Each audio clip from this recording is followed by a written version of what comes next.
As a part of the Next Gen team, some of the most important things we could do is have conversations with students and kids about the gospel. The gospel is ultimately what we're here for. It's the reason why we're here at church. It's because of Jesus.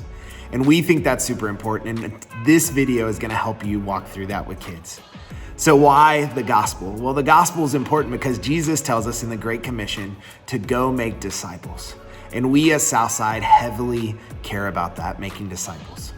So how do I do that? You may have that question. Maybe you've never walked somebody through the gospel. Maybe you've never talked to an elementary kid or a high school student about Jesus and how to take that next step. Well, here's a great example how. We like to think of it in 3 circles. 3 circles, that should be pretty easy to remember, right?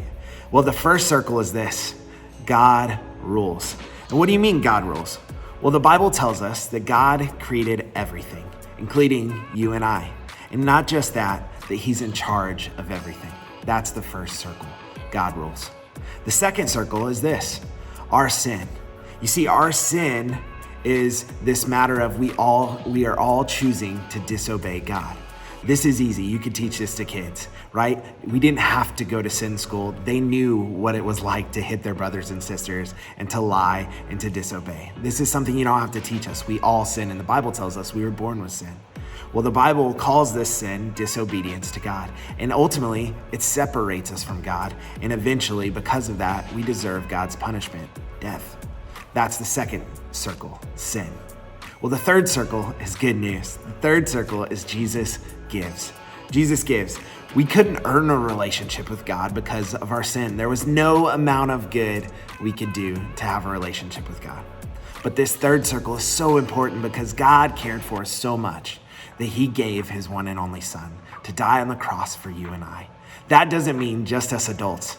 That means for that little baby. That means for the elementary students you serve. That even means the stinky middle school student that you have. God gave his son Jesus for us. And the cool thing about this is that Jesus lived a perfect life. He died on the cross, a death he didn't deserve, so you and I could have a relationship with his Father. But to have that relationship with God, here's what we need to do.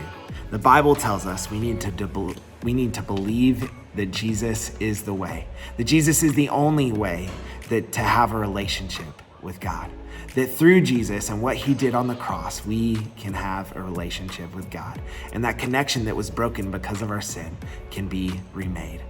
Now, after you've walked through a student with these 3 circles, God rules, our sin, and Jesus gives, the next step is to encourage them. It's to encourage them to take that next step in their faith, and that's baptism.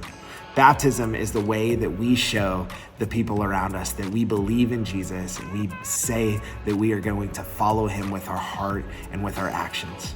The next step after that would be to tell a leader in the Next Gen area what happened and how exciting that is, so we could contact parents and celebrate with this student. If you need more further help with that, we'd love to talk to you about that. But remember the 3 circles: God rules, our sin, and Jesus gives. Hope that helps.